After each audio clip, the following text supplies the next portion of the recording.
Good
morning everyone! Happy Saturday!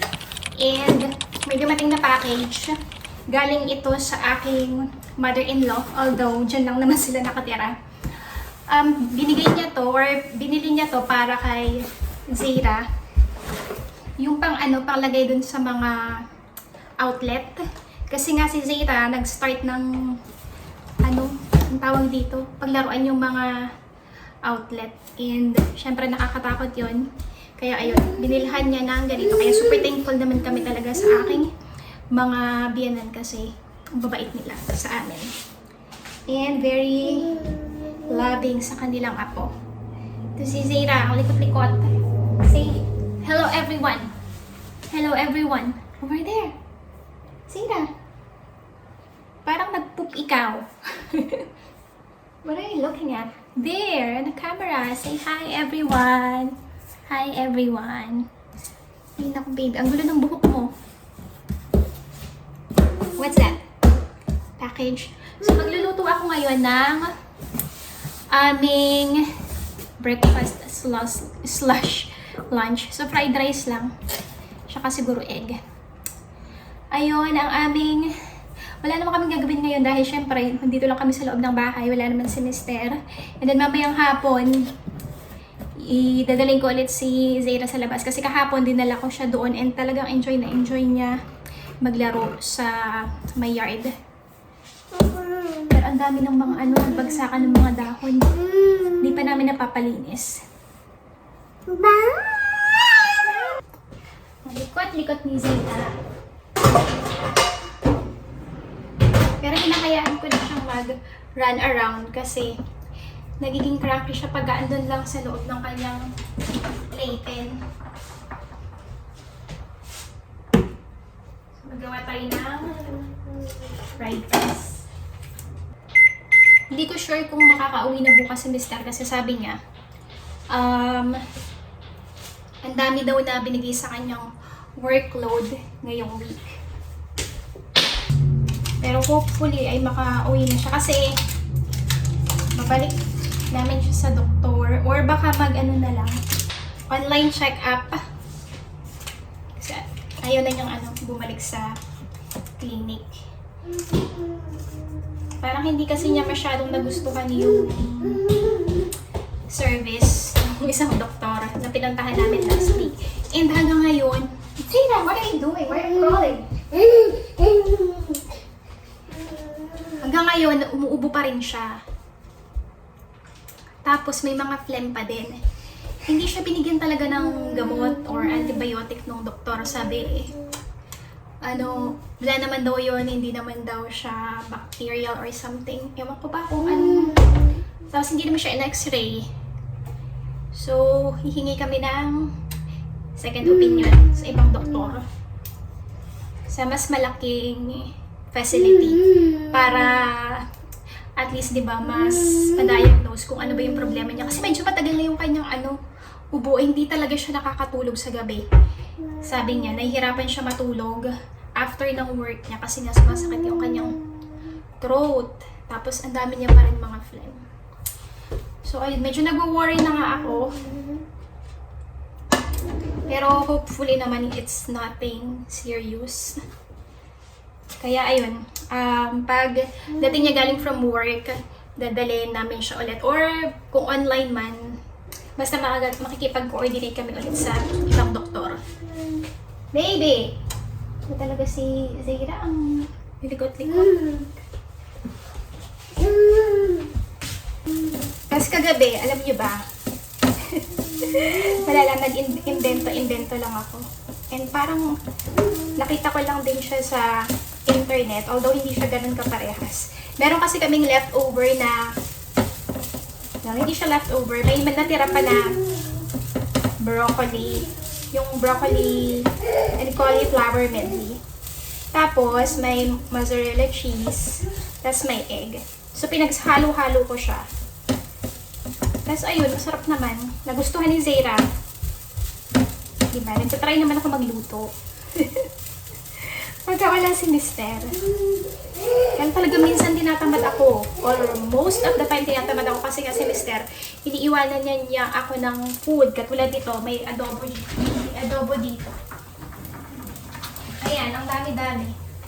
Kaya lang pag nagsasawa ako, try ako magluto. Pero most of the time hindi talaga kasi nga wala naman kakain, ako lang. Tsaka si Zaira naman hindi pa naman siya ganun kadami kumain. Baby, Zaira takbo ng takbo eh. So lalagyan ko ito ng adobo. Kasi pagdating ni Mister at hindi ito ubos, itatapon niya lang to. Ganun yun siya. Ayaw niya ng mga lupang pagkain.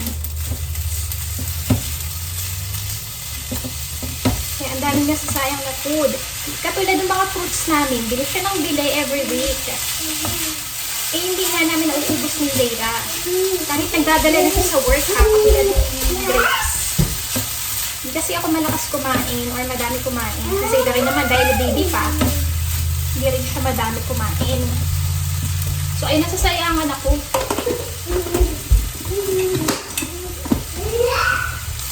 Parang gusto ko na lutuin lahat ng rice. Ito. Madami pa kasi oh. Naiwan ko, ito yung natira ko kagabi. Sama ko na nga lahat.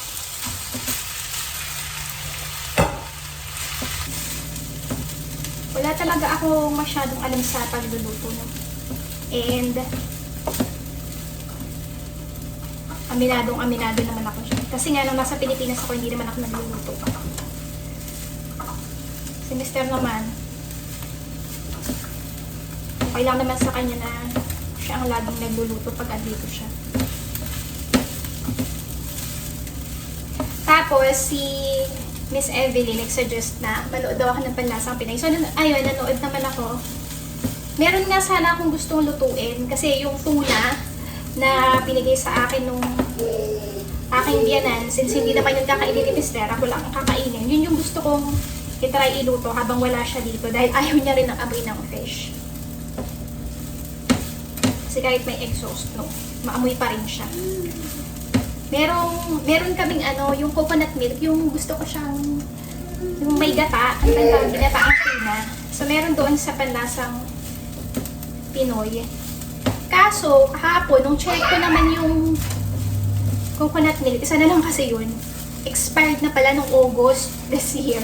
So ayun, hindi ako nakapagluto. Mag-vlog sana ako. Kaya ayun, hindi na ako nag-vlog. Siguro itong pagdating ni Miss at pagpunta namin sa Walmart, bibili ako ng coconut milk. Tapos sa susunod yun, try ko magluto ng ginataang tuna. Sayang kasi yung mga fish. Hindi ko pa naluluto yung binigay sa akin ng aking father-in-law. Kaya may iba kayo sa isda. Si Mister kasi talaga ayaw niya ng seafood. Kumakain siya pagka deep fry. Tapos meron ako pinagtataka. Kumakain siya ng sushi. Sabi ko, di ba mas yan? Parang mas malansa. Ako hindi ako kumakain ng sushi. Hindi ko alam kung hindi ko masyadong bet yung raw. Gusto niya yun. Pero other than that, unless i-deep fry yung isda. And merong specific na texture, pagkaluto yung gusto niya. Napaka-arte when it comes to seafood. Saan na ba si Zayla? Baby! Pwede na to. Mag-ano na lang ako. Actually, pwede na nga to kahit wala ng ulam kasi meron namang adobo. Pero, mag-egg ako at saka hotdog. Parito ba ako ng egg at saka hotdog? Egg na lang pala ang ano, lulutuin ko. Huwag ng hotdog. Kasi hindi ko rin naman maubos. Tapos hindi naman si Zayda pwede kumain ng hotdog. Konti na lang itong natira. 2 pieces. Ay! Oh no!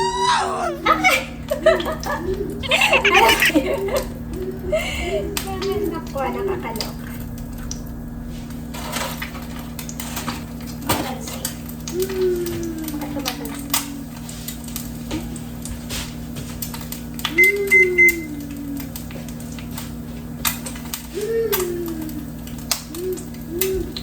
Takot na tuloy ang ikarap.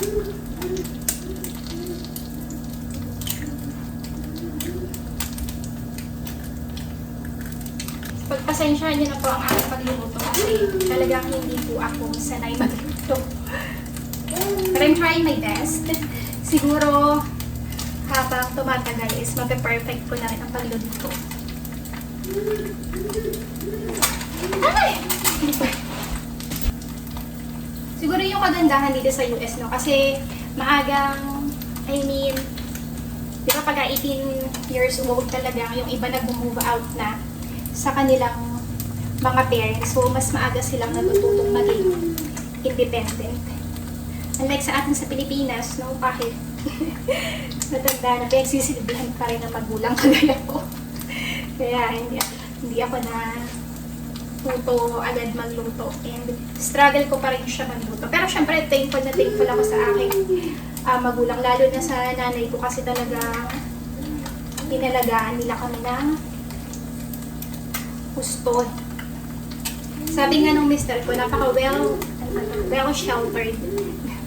Very sheltered. Well sheltered daw ako. Kaya hindi ako natuto yung magluto, mga ganyan. Pero naglilinis ako. Tinuruan naman kami maglinis. Marunong ako maglinis. Marunong ako maghugas ng pinggan. Ito lang talaga sa pagluluto. Hindi. Nung bata kasi ako, kahit na, ay, hala, dumikit. Paano na? Oh my gosh. Ayan. Talpak. Ba't gano'n nagdikit? Itlog na lang, no? Hindi pa nagawa ng maayos. Hala. Usok na siya. Meron pa naman kami ano dito, fire alarm. Aray ko.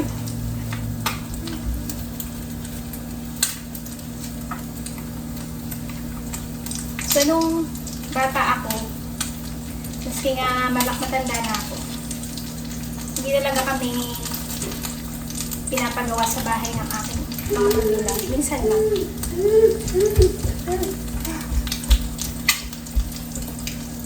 Oh, baby! Sabi nga na isa nating viewers, ni Miss Cindy, ang pagluluto daw ay common sense. Kaya sabi ko, baka wala po akong common sense. Kasi sa totoo lang talaga hirap ako magluto. Or parang wala talaga din sa puso ko ako. Pagluluto, hindi ko alam, hindi ko siya na-enjoy. Pero bilang syempre asawa at bilang nanay, talaga kailangan naman matuto ako magluto. Eventually. Zayla! Nahihirapan nga lang pagsabay niya pag-araga kay Zayla, pag-aaral magluto. Pero darating din ang time na magiging expert talaga na matututo na rin naman. Nasunog na yung ating egg. Ayan. Tapos bago ako pumunta dito sa US, si Mister, nag-aalala. Sabi niya, makasurvive daw ba kaya ako dito sa Amerika. Kasi syempre, hindi naman uso dito yung katulong, ganyan. And masyado siyang mahal kung kuha kayo ng helper or katulong. Anyway, may nagsabi naman doon sa isang video, mukha daw akong katulong ni Zayda. Grabe ka, girl. Grabe ka naman makapang-alipusta ng itsura. Bakit kaya may mga ganyang klaseng tao, no? And, knowing sa mga kapwa mo ba Pilipino. And then, nung nakita ko yung tao na yun na nag-comment na rin siya sa isa kong video, na meron din siyang foreigner na partner. And pupunta rin niya, hindi ko alam kung andito na siya sa US. Kasi ang sabi niya dun sa last comment niya na yun, before siya nag-comment na mukha daw akong katulong ni Zara, May daw sila magpupunta dito through K1 visa. Diba?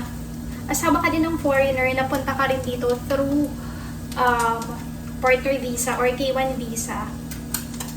And diba, bakit ganun yung mga comment mo? Hindi ko alam kung ano ba, dun sa mga ganong klaseng tao, ano ba sa tingin nyo? And sa inyong mga viewers, ano ba sa tingin nyo yung reason bakit may mga ganon na klaseng tao na parang ang saya-saya nila na mangutsa ng itsura ng ibang tao? Na feeling mo ba napaka-perfect ng itsura nila or perfect silang tao? For me, yung mga ganun klase, it just shows na parang wala kayong pinag-aralan. O sabihin natin, this is a free world. You have the freedom of expression. Pero, diba, why don't we try to be kind and spread positivity? And hindi nyo rin naman kasi, diba, iba't iba rin yung sabi nga nila, beauty is in the eye of the beholder. And kung para sa'yo mukha akong katulong, at least sa asawa ko naman, pang Miss Universe ang aking ganda. At saka sa yung family ko, may maganda akong baby. Kaya nga siguro nasasabi ko na mukha akong katulong ni baby. So ibig sabihin nun maganda talaga yung anak ko. And tandaan mo, kung hindi ako ang nanay niyan, hindi yan magiging ganyan kaganda. Baka kung ikaw yung nanay, hindi yan ganyan kaganda. Charot lang. So, ayun. Minsan kasi, kailangan mo rin sagutin yung mga ganong klaseng tao para at least malaman nila na mali yung ginagawa nila. Hindi po maganda na manglait kayo ng ibang tao, lalo na when it comes to physical appearance, unless perfect kayo. And I don't think merong perfect na tao sa mundong ito. Kahit pa ikaw yung pinakamagandang nilalang dito sa mundong ibabaw. Diba? You don't have any right to insult others. Especially when it comes to physical appearance. Appearance. Siguro yung iba sa inyo sasabihin, di ba nagva-vlog ka, so dapat okay lang sa'yo or expected mo na yung mga ganyan. Yes, expected ko na siya, pero hindi po ako yung mga vlogger, iba't iba po yung aming approach sa mga ganyang klaseng tao. Kung yung ibang mga vloggers, lalo na yung mga super sikat na mga vloggers matatagal na, talagang hindi na nila yung pinapansin kasi nga sa sobrang dami na nagko-comment sa kanila and sobrang laki na ng kanilang YouTube channel, wala na silang time mag-respond sa mga ganong klaseng tao. Pero merong iba na talagang pagka-foul na nagre-respond sila. And ako naman, kung makikita po ninyo, I'm just a small YouTuber and I have all the time in the world to respond and to read all those comments. And as much as possible, gusto ko din mag-interact or mag-engage sa aking community. And yung mga ganong comments, hindi ko siya tinotolerate. So, kaya ganon. Kaya kung mapapansin ninyo, nagre-reply ako sa ganon, or pagka sobra na, talagang ini-eliminate ko na sila. Ano yung tawag dyan? Hina-hide ko na sila sa aking channel. So, itong egg ay tapos gusto niyo makita. Nakakatawa. Ito yung itsura ng ating egg. Parang minasakar yung ating itlog. Pagpasensyahan niyo na po. Pero I promise, next time, magiging okay na yan. At least, di ba, nagtatry. So, papakainin ko na si Zara and ako din ay kakain ng breakfast. Kain po tayo. Ano na to? Lunch na kasi alas 12 na pala. Tulog na ng tanghali. Oh, baby. And then, syempre super happy po ako dahil meron na akong mga na-achieve. Na-achieve talaga. Syempre hindi pa naman siya ganun ka paas na achievement. I mean, nagkaroon na ng katas ang aking pagiging virtual assistant dito sa USA. Kasi ang social media management, under siya ng virtual assistance job. And as a freelancer dito po sa US. So, dahil sumisweldo na ako bilang virtual assistant dito sa US, meron akong mga nabili using my own money, kahit na hindi naman siya ganun kamahal. For me, that's an achievement. And, nakapag-start na rin ako makapagpadala ng pera sa aking magulang sa Pilipinas. Although, hindi naman talaga ako required na magpadala ng pera doon. Meron akong video about that.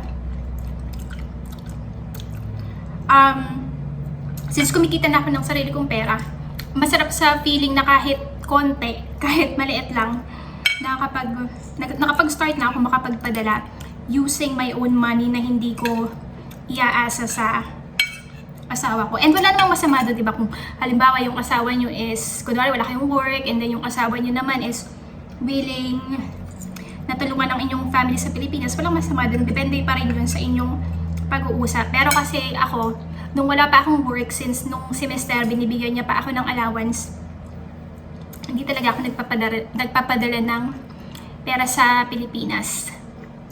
Pero ngayon, na meron na akong sariling trabaho, syempre, gusto ko rin i-share yung aking blessing sa mga magulang ko. Sa kapatid ko naman, syempre, hindi ko siya papadala ng pera. Dahil mas marami pang pera sa akin yun, di ba? Baka ako pa yung umutang sa kanya. Tsaka hindi naman kasi din malaki ang kita ko dito. Dahil nga part-time lang. I mean, i-share ko sa inyo next time kung magkano ba yung range ng kita or ng per hour ng isang virtual assistance dito sa US. Actually, it's a decent amount. Pero next time mas magiging in-depth tayo doon. I-ano ko sa inyo, i-share ko sa inyo. Pero nga, super happy ako na at last, before ako mag 1 year dito sa US, bilang stay-home mom, nakahanap ako ng work from home work. Although, 1099 job siya. And hindi pa naka-withhold yung tax. So, hindi ko pa rin alam ba kung ano tawag dito. Kung worth it ba? Kasi hindi ko alam kung magkano ang magiging tax na babayaran ko. Since I am an independent contractor. So, malalaman natin yung next year. Share ko din sa inyo. Kung okay ba.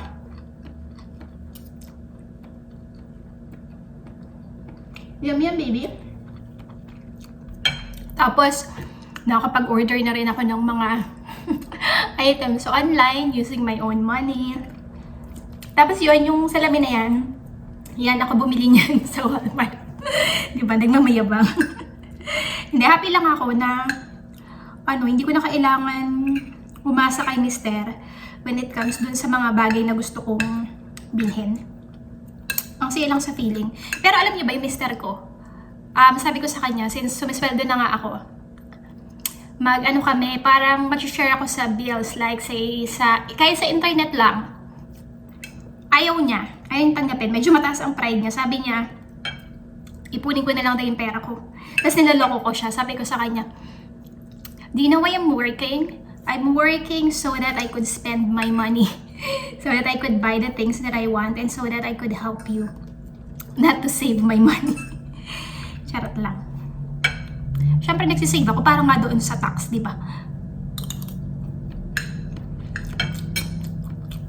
And sa totoo lang, medyo naguguluhan pa ako kung mag-joint filing ba kami or joint or file separately.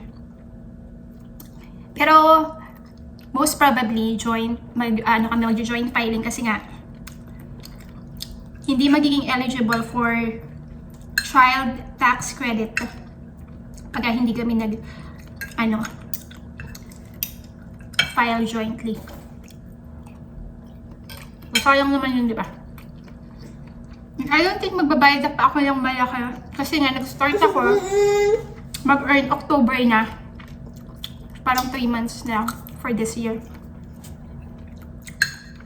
September ko nakuha yung job, kaya lang nag-start yung contract October na. So, isang buwan ko lang. And dun sa isang buwan na yun, syempre ang saya-saya ko na, yun nga, nakapagpadala na ako ng pera and magpapadala ulit ako ngayon. So, mama. Pero maliit lang naman talaga, hindi naman siya yung kalakihan dahil nga, syempre, nag-iipon din ako. And if ever, di ba, magkaroon din ng emergency, ayun, at least merong huhugutin.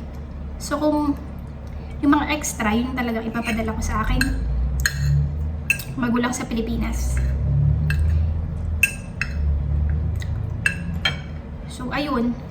Ang saya lang. Sinishare ko lang sa inyo dahil kayo ay part din ng aking journey from the time na ako ay very dependent pa when it comes to finances sa aking mister. Dependent pa rin naman. Dating sa ibang bagay.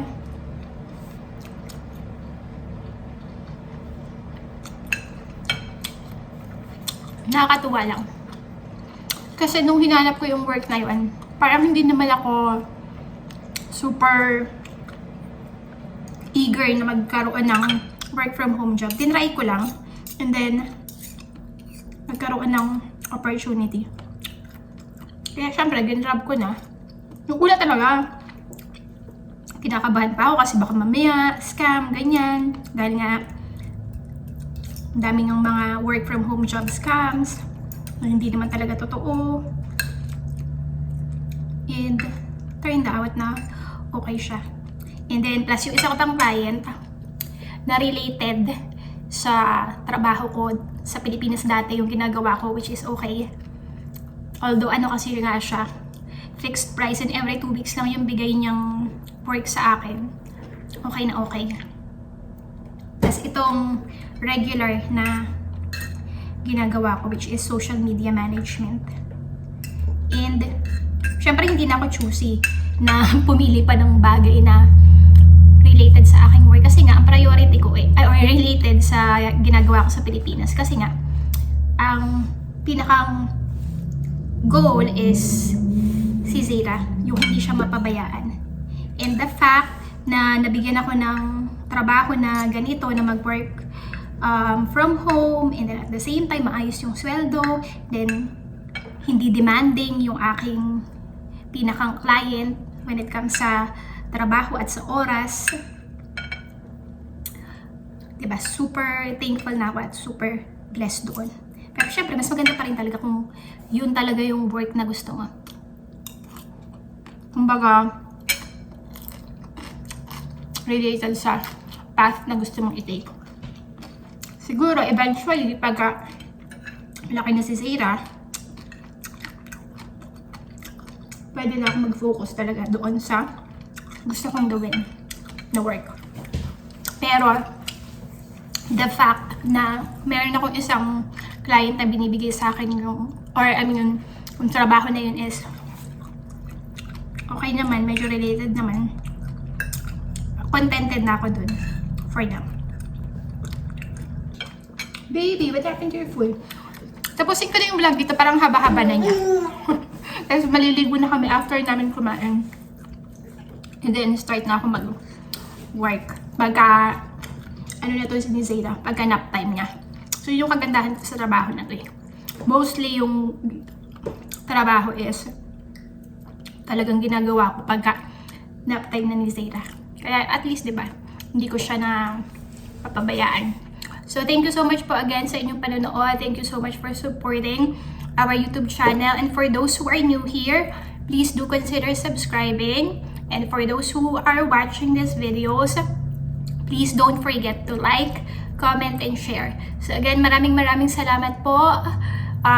Thank you everyone for praying for our family na sinusuportahan niyo po kami kahit na di yun naman kami kilala personally. Dito niyo lang kami nakita sa internet.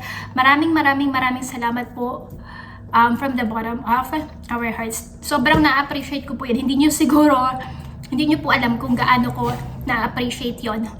So, thank you. Siguro hindi po enough yung words na thank you para maipakita ko sa inyo kung gaano ako ka-grateful sa inyong lahat. Kasi kung wala kayo, wala rin din po ang aming YouTube channel and wala rin po akong earnings dito.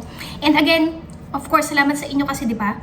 Aside from sa aking work, meron din akong additional earnings dito sa YouTube. Although hindi siya malaki pero super grateful po ako sa inyo. Kaya again, thank you very much and thank you. See you again on our next vlog. Bye. Say bye. Bye. Bye. Blow kisses. Blow kisses to them. Alright.